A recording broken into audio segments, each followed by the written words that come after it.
بسم اللہ الرحمن الرحیم۔ السلام علیکم ورحمۃ اللہ وبرکاتہ۔ آپ صلی اللہ علیہ وسلم سے آپ کے امتی کو آپ سے کیسی محبت ہونی چاہیے۔ ایک حدیث سماعت فرمائیے۔ وعن انس رضی اللہ عنہ قال قال رسول اللہ صلی اللہ علیہ وسلم لا يؤمن احدكم حتى اكون احب الیہ من والدیہ وولدہ والناس اجمعین، متفق علیہ۔ حضرت انس بن مالک رضی اللہ عنہ کہتے ہیں کہ رسول اللہ صلی اللہ علیہ وسلم نے ارشاد فرمایا، تم میں سے کوئی شخص اس وقت تک کامل مومن نہیں بن سکتا جب تک کہ میں اس کو اس کے باپ، اس کی اولاد اور تمام لوگوں سے زیادہ محبوب نہ ہو جاؤں۔ حدیث کی تشریح، محبت ایک تو طبیعی ہوتی ہے، جیسے اولاد کو باپ کی یا باپ کو اولاد کی محبت۔ اس محبت کی بنیاد طبعی وابستگی وہ پسند اور فطری تقاضا ہوتا ہے۔ اس میں عقلی یا خارجی ضرورت اور دباؤ کا دخل نہیں ہوتا۔ اس کے برخلاف ایک محبت عقلی ہوتی ہے جو کسی طبعی و فطری وابستگی اور تقاضے کے تحت نہیں ہوتی، بلکہ کسی عقلی ضرورت و مناسبت اور خارجی وابستگی کے تحت کی جاتی ہے۔ اس کی مثال مریض اور دوا ہے، یعنی بیمار شخص دوا کو اس لیے پسند نہیں کرتا کہ دوا لینا اس کا طبعی اور فطری تقاضا ہے، بلکہ یہ دراصل عقل کا تقاضا ہوتا ہے کہ اگر بیماری ختم کرنا ہے اور صحت عزیز ہے تو دوا استعمال کرنی ہوگی، خواہ اس دوا کی تلخ اور کڑواہٹ طبیعت پر کتنا ہی بار کیوں نہ ہو۔ اسی طرح اگر کسی شخص کے جسم کا کوئی حصہ پھوڑے پھنسی کے فاسد مادہ سے بھر گیا ہو تو آپریشن کے لیے اپنے آپ کو کسی ماہر جراح اور سرجن کے حوالے اس لیے نہیں کرتا کہ اس کی نظر میں آلات جراحی کی چمک دھمک اچھی لگتی ہے، یا اس کی طبیعت اپنے جسم کے اس حصے پر نشتر زنی کو پسند کرتی ہے، بلکہ یہ عقل و دانائی کا تقاضا ہوتا ہے کہ اگر جسم کو فاسد مادہ سے صاف کرنا ہوتا ہے تو خود کو اس جراح یا سرجن کے حوالے کر دینا ضروری ہے۔ کسی چیز کو یہ عقلی طور پر چاہنے اور پسند کرنے کی وہ کیفیت جس کو عقلی محبت سے تعبیر کرتے ہیں، بعض حالات میں اتنی شدید، اتنی گہری اور اتنی اہم بن جاتی ہے کہ بڑی سی بڑی طبعی محبت اور بڑے سے بڑے فطری تقاضے پر غالب آ جاتی ہے۔ بس یہ حدیث ذات رسالت سے جس محبت اور وابستگی کا مطالبہ کر رہی ہے وہ علماء محدثین کے نزدیک یہی عقلی محبت ہے، لیکن کمال ایمان و یقین کی بنا پر یہ عقلی محبت اتنی پر اثر، اتنی بھرپور اور اس کی قدر جذباتی وابستگی کے ساتھ ہو کہ طبیعی محبت پر غالب آ جائے۔ اس کو یوں سمجھا جا سکتا ہے کہ اگر حضرت صلی اللہ علیہ وسلم کی کسی ہدایت اور کسی شرعی حکم کی تعمیل میں کوئی خونی رشتہ جیسے باپ کی محبت، اولاد کا پیار یا کوئی بھی اور طبیعی تعلق رکاوٹ ڈالے تو اس ہدایت رسول اور شرعی حکم کو پورا کرنے کے لیے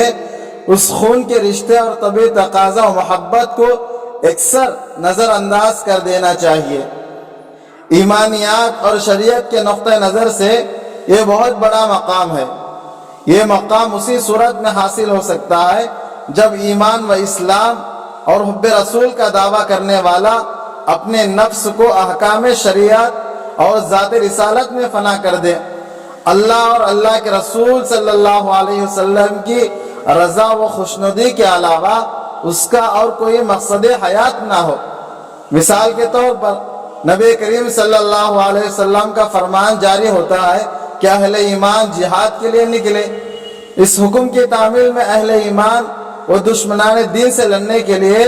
میدان جنگ میں پہنچتے ہیں۔ جب دونوں طرف سے صف آرائی ہوتی ہے اور حریف فوجیں آمنے سامنے آتی ہیں تو کسی مسلمان کو اپنا لڑکا دشمن کے صف میں نظر آتا ہے اور کسی کو اپنا باپ۔ اب ایک طرف تو وہ طبعی محبت ہے جو کیسے گوارا کر لے کہ اپنے تلوار اپنے باپ یا اپنی ہی اولاد کے خون سے رنگ جائے، دوسری طرف حکم رسول ہے کہ دشمن کا کوئی بھی فرد تلوار کی زد سے امن نہ پائے، چاہے وہ اپنا باپ یا بیٹا کیوں نہ ہو۔ تاریخ کی قابل تردید صداقت گواہی دیتی ہے کہ ایسے نازک موقع پر اہل ایمان پل بھر کے لیے بھی ذہنی کشمکش میں مبتلا نہیں ہوتے۔ ان کو یہ فیصلہ کرنے میں ایک لمحے کی بھی تاخیر نہیں ہوتی کہ حکم رسول کے سامنے نہ باپ کی محبت کوئی معنی رکھتی ہے نہ اولاد کی، اور پھر میدان جنگ میں باپ کی تلوار بے دریغ اپنے اولاد کا خون بہاتی نظر آتی ہے اور بیٹا اپنے باپ کو موقع نہیں دیتا کہ بچ کر نکل جائے۔ بہرحال حدیث کا حاصل یہ ہے کہ تکمیل ایمان کا مدار حب رسول پر ہے۔ جس شخص میں ذات رسالت سے اس درجے کی محبت نہ ہو کہ اس کے مقابلے پر دنیا کے بڑے سے بڑے رشتے، بڑے سے بڑے تعلق اور بڑی سے بڑی چیز کی محبت و چاہت بھی بے معنی ہو، وہ کامل مسلمان نہیں ہو سکتا، اگرچہ زبان اور قول سے وہ اپنے ایمان و اسلام کا کتنا ہی بڑا دعویٰ کرے۔ حضرت عمر فاروق رضی اللہ عنہ کے بارے میں منقول ہے کہ انہوں نے جب یہ حدیث سنی تو عرض کی، یا رسول اللہ، دنیا میں صرف اپنے جان کے علاوہ آپ مجھے سب سے زیادہ محبوب ہیں، یعنی دنیا کے اور تمام رشتوں اور چیزوں سے زیادہ میں آپ کی محبت رکھتا ہوں مگر اپنی جان سے زیادہ نہیں۔ حضرت صلی اللہ علیہ وسلم نے فرمایا، اس ذات کی قسم جس کے قبضے میں میری جان ہے، تم اب بھی کامل مومن نہیں ہوئے، اس لیے کہ یہ مرتبہ اسی وقت حاصل ہو سکتا ہے جبکہ میں تمہیں اپنی جان سے بھی زیادہ پیارا ہو جاؤں۔ ان الفاظ نبوت نے جیسے آن واحد میں حضرت عمر کے دل و دماغ کی دنیا الٹ پلٹ کر دی۔ وہ بے اختیار بولے، یا رسول اللہ، آپ صلی اللہ علیہ وسلم پر میری جان قربان، آپ مجھے اپنی جان سے بھی زیادہ پیارے ہیں۔ نبی کریم صلی اللہ علیہ وسلم نے پھر ان کو بشارت سنائی کہ اے عمر، اب تمہارا ایمان کامل ہوا اور تم پکے مومن ہو گئے۔ اور صرف عمر فاروق ہی نہیں، تمام صحابہ رضی اللہ عنہم اجمعین اسی کیفیت سے معمور اور حب رسول سے سرشار تھے۔ ان کی زندگیوں کا مقصد ہی آپ کے ایک اشارے آبرو پر اپنی جانوں کو نچھاور کر دینا تھا۔ بلا شبہ دنیا کا کوئی مذہب اپنے رہنما اور پیروں کے باہمی تعلق اور محبت کی ایسی مثال پیش نہیں کر سکتا۔ رسول اللہ صلی اللہ علیہ وسلم کی ذات اقدس بلا شک صحابہ کے لیے شمع کی سی تھی، جس پر وہ پروانہ وار نچھاور ہونا ہی اپنی سعادت و خوش بختی تصور کیا کرتے تھے۔